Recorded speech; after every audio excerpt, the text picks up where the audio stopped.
Thank you for tuning in to Mrs. Danielle DeVita. I am a relationship and femininity coach. My goal is to help both men and women be in relationships that's best for them. And as you know, I've been talking about wisdom often. I've been talking about how to seek it. And if you're a woman, how to be feminine in your wisdom because it intertwines. And today we're going to talk about wisdom in relationships. I am going to speak to both men and women, but of course, a lot of these things are going to be for women. And it's easy because I'm a woman. If you're a woman who is seeking marriage, then continue listening on, because if you're a woman who just wants to spend your time, dating, then this isn't for you. Because in a lot of my videos, everything is going to be to reach a goal. And for most women, the goal of being in a relationship is to have marriage, children, a family, right? All of them, not children without the marriage. So most women want to be married. And so if you're a woman who wants to be married, then continue listening on how to be wise in your current relationship so you can be married.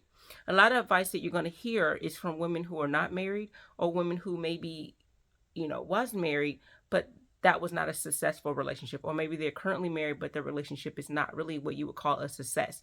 Being married alone doesn't make your relationship a success. Being in a happy and healthy marriage is what makes it a success, right? So if you did not know, I have been married for 13 and a half years. So I am speaking from experience of being married that long and being happily married. If you've watched this channel, you've seen my husband on this channel. Often he's busy, so he's not able to come on. But I still have tips for you, ladies.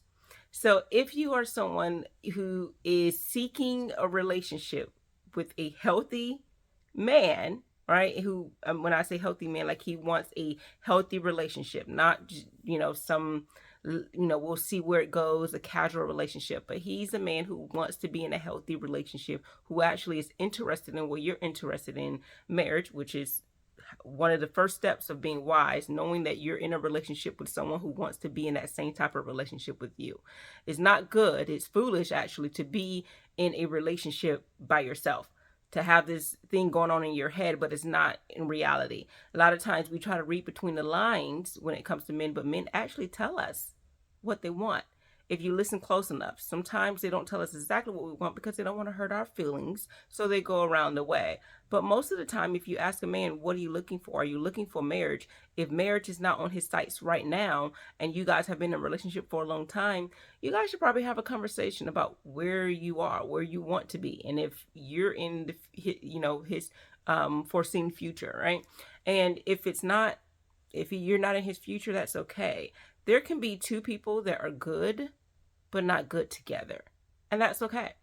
But if you are someone who is in a relationship and you know that this man wants what you want to make sure you don't mess it up. And the best way to do that is to make sure you are wise in the things that you say.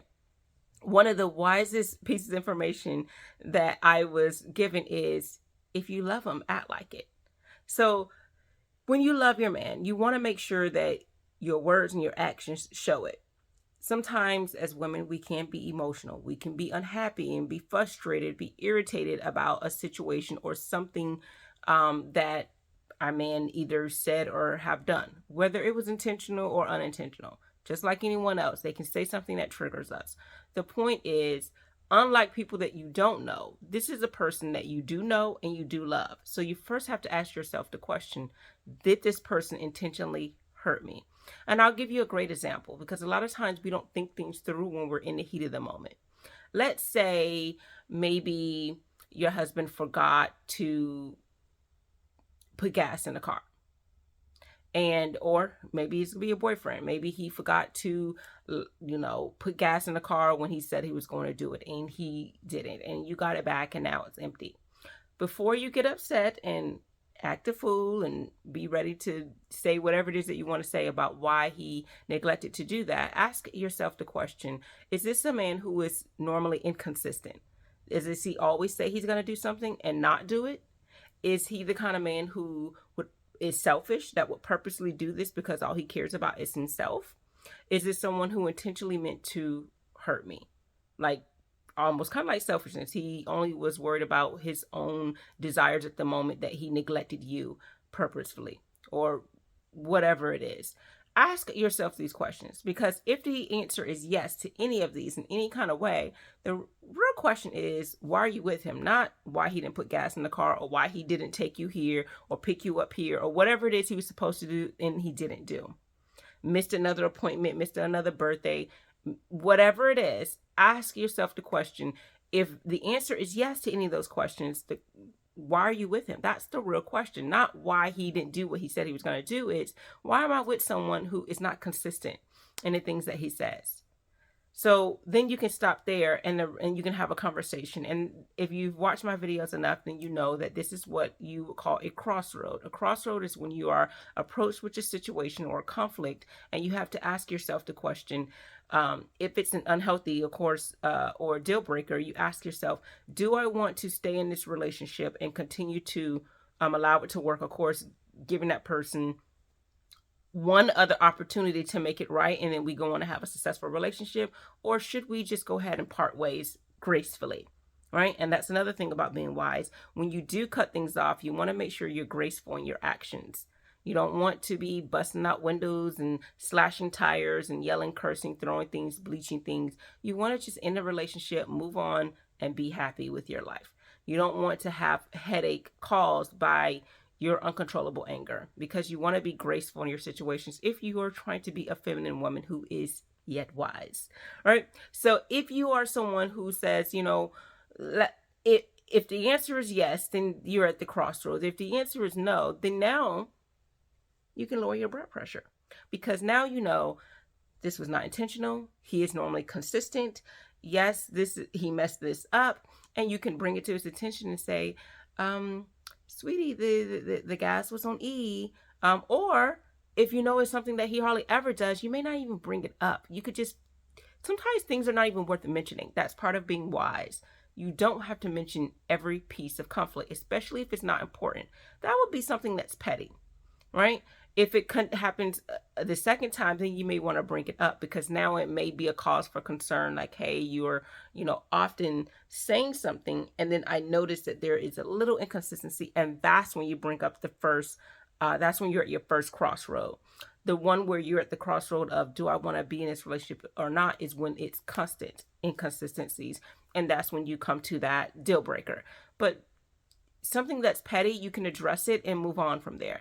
If it's super petty like this, or forgot to put the toilet paper, roll up, or forgot to, whatever it is, if it's something petty, if it's not serious, if it's not a fundamental issue that really needs to be discussed and pertinent to the success of the relationship, you really don't need to bring it up.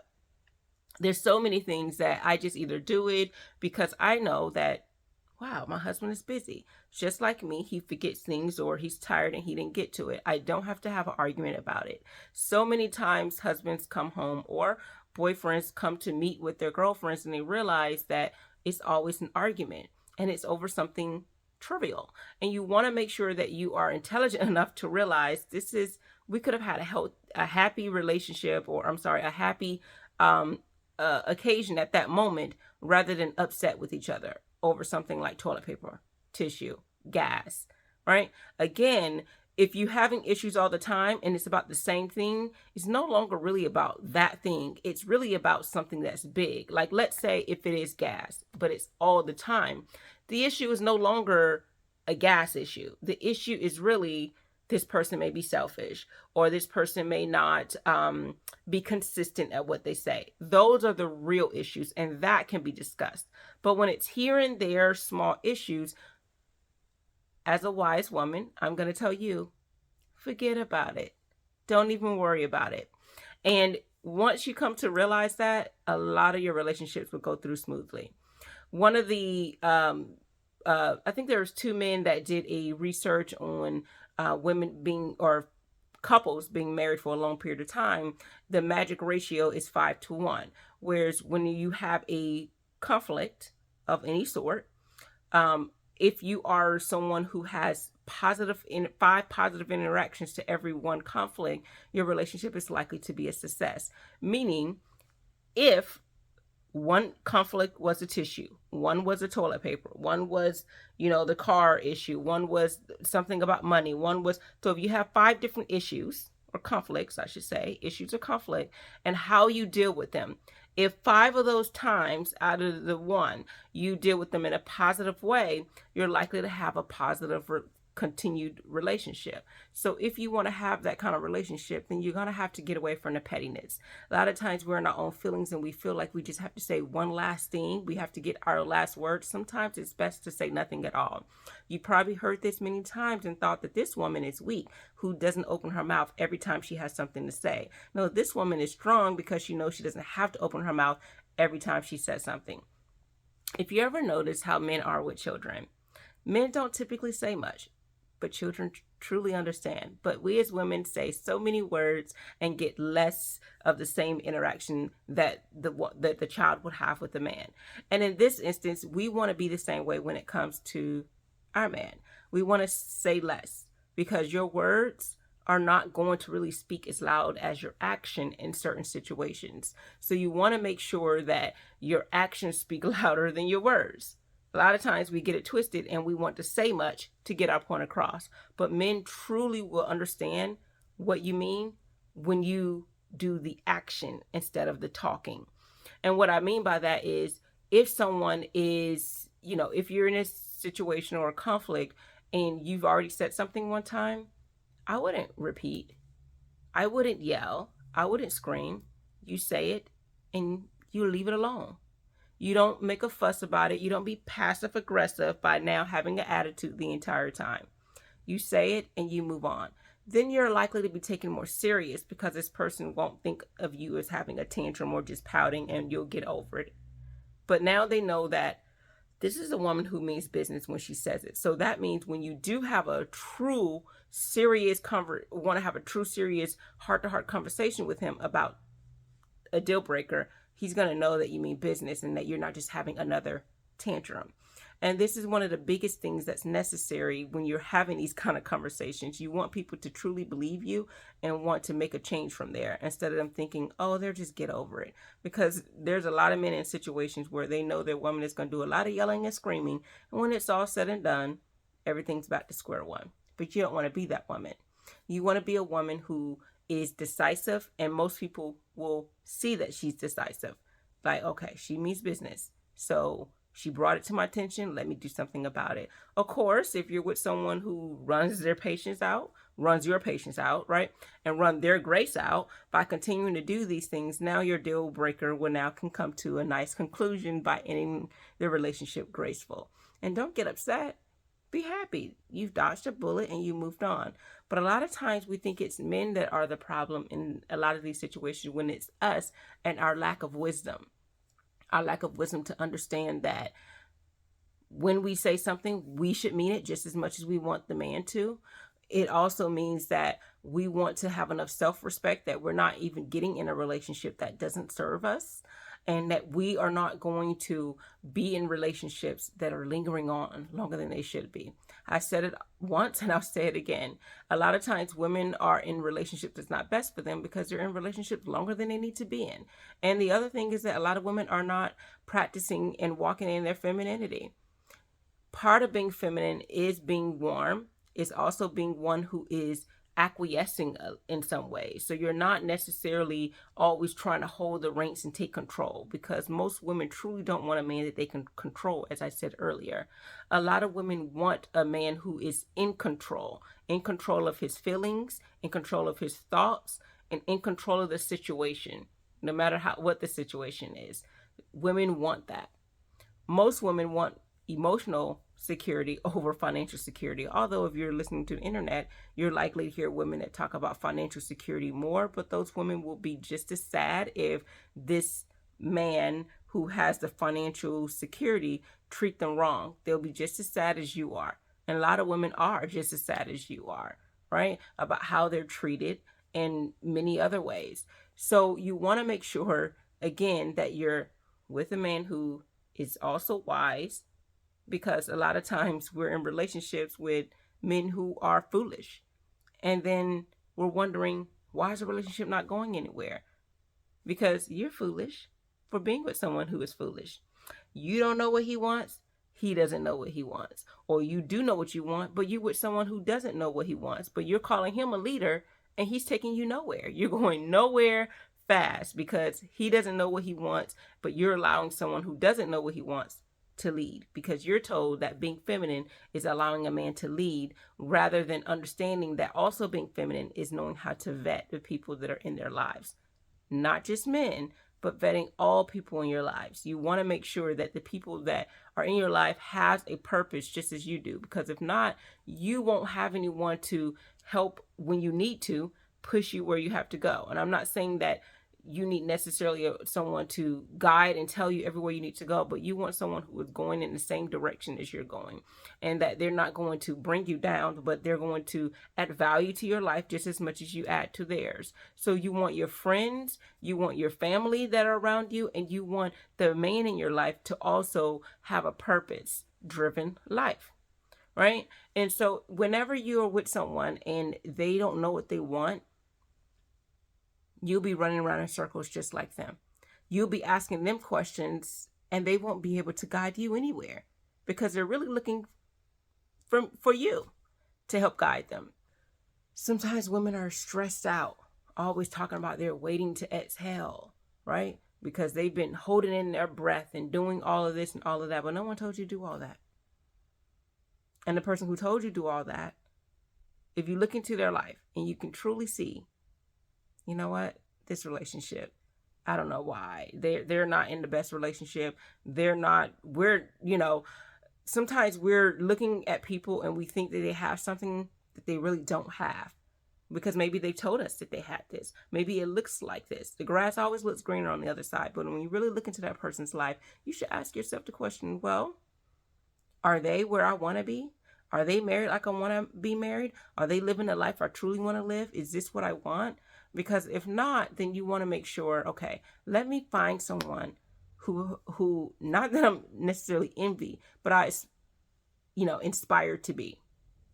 And that's what you want, including your man. You want a man that you see something in him. He inspires you to want to be your best. And that includes how you speak to him, because typically that's part of respect. You usually, are inspired by someone you respect. You usually talk to people the way you care about them. You act in a certain way, right? So you want to make sure that you're with someone that is going to help you and to want to be wise in all of your decisions. So again, now going back, as I talked earlier about in your marriage being wise, right? And of course, you may not be married yet, but I don't believe that people should wait to get married to then have the attitude of, this is what I need to do. You really want to start practicing now. And again, you can start practicing by acting, talking like you care about this person, because that's what you're going to have to do in marriage. So again, realizing, okay, did this person mean to do this? Is this something that we need to discuss? Are they selfish? Are they, someone who's inconsiderate? Are they someone who's inconsistent? Again, if they are, that's your issue that you should be discussing at a crossroad time. If they're not, you brush it off, you move on. When you're upset with them, calm down, speak in a nice tone so you can be able to have a healthy conversation. It's hard to have a healthy conversation when you're already up here. You don't want to be up here. You want to calm down, be relaxed, say what you need to say, and you move on. Again, we talked about the magic ratio, where if you're having healthy conversations, your relationship is likely to last, because you know how to deal with confrontational issues or issues that require you to confront things that might be otherwise, uneasy. And it is how you say things. If you have a best friend and your best friend said or did something that you didn't like, it's unlikely that if this is really your best friend that you'd come in headstrong. Most likely you'll come in, hey, you know what? Something you did really bothered me and I just wanted to discuss it. You'll come with that kind of tone. And you want to make sure as a woman you do the same thing with someone you say you love and respect, your man. So you want to make sure you come correct, because if not, that person's not even going to hear anything you have to say. All they heard was your tone, and now the relationship's up to here. And then you're having this conversation about how the lack of respect rather than what they actually did or what you really wanted to talk about. So understanding how to talk to this person that you love, how to behave in these circumstances is essential. That's part of being wise. And when you are, and this is why I talk about having friends who are also wise, because a lot of times women typically go to family members or friends about their situation. And if you're in a friendship, or you have a family member that's not wise, they're going to provide you counsel that's going to make the relationship or that situation worse. You want to be with someone and say, hey girl, you messed up. Hey girl, you could have said this a little bit better. Hey girl, and be honest with you. That way, even if you were mad at them just for a little bit, after you have this situation, you can always go back and say, thanks for giving me that advice. I needed it. I probably didn't want to hear it then, but it made a huge difference in my relationship because I came to him as this. And if I came a different kind of way, it would have been differently. So thank you for the advice that you provided. So this is why you want to make sure you're surrounding yourself with families and friends who's going to provide you wise counsel that's not going to make the relationship or that situation worse, but they're going to help you in providing solutions that are still healthy, but in a way, a better way to confront a situation. Because there's some people that may have you be passive aggressive in it, beat around the bush, or come in an aggressive way rather than an assertive way. Because I've often said that sometimes silence is one of the best things that you can do, but another thing is to be assertive, but in a very feminine way, a graceful way. That's not the same as being aggressive. Being aggressive is, it has, you're a little cold. There's no warmth to it. You're trying to control the situation, which is why you can't come in aggressive. You're trying to have some level of control and you're trying to take it. But if you come in an assertive way, but in a very feminine and graceful way, people can receive it a little better, but they can see that you're about your business. You're decisive, you are honest, and you are still, straight to the point in what you have to say. So if you are someone who is looking for wise counsel, you need advice about a situation, you can definitely go to my website, mrsdanielledevita.com. I am right now holding off on coaching sessions, so you may not see availability as those who are already locked in. You still have your appointments, but those who are trying to get in appointments, my availability is a little slim, so I do not have as much time available. So that's probably why those who did get in, you see the time slots are kind of crazy, because throughout the day I have coaching and of course other priorities that I'm doing that I'm not able to reach out to everyone. Also, if you watch my videos, it's essentially like free coaching. If you do not have the money for coaching or do not have the time, for an hour in time, I do take emails. I actually have people email me their questions, and sometimes I post, once I get enough questions, I post and respond to it online. So you can change your name if you need to, but you can write me an email and I will read your email aloud and provide my response to it. If you do not want me to, then I will just respond back via email. So again, you can go to my website and then type in there, or you can actually just email me, mrsdanielledevita@gmail.com or info@mrsdanielledevita.com. Either one of those will work just as well. All right, so thank you so much for tuning in.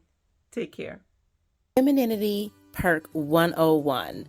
So a lot of times women say that you can't afford me. And if you want to be a feminine woman, realize that you are not an escort.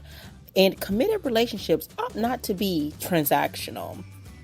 As you rest in your femininity and learn your worth, you will realize that the men you are with should see you as invaluable and priceless like no other.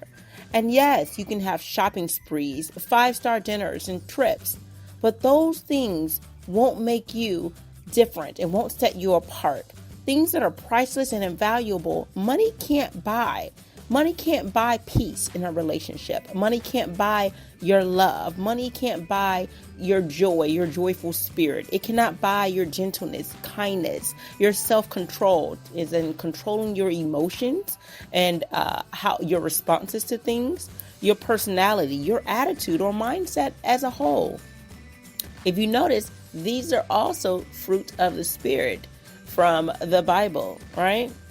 if you're looking to be a Proverbs 31 woman, you definitely want to make sure you have these. So if you're having talking points of you can't afford me, realize that these are talking points of a basic chick or a modern woman. You want to be different. So get on your feminine journey today. You can also visit MrsDanielleDeVita.com or visit me on other social media platforms.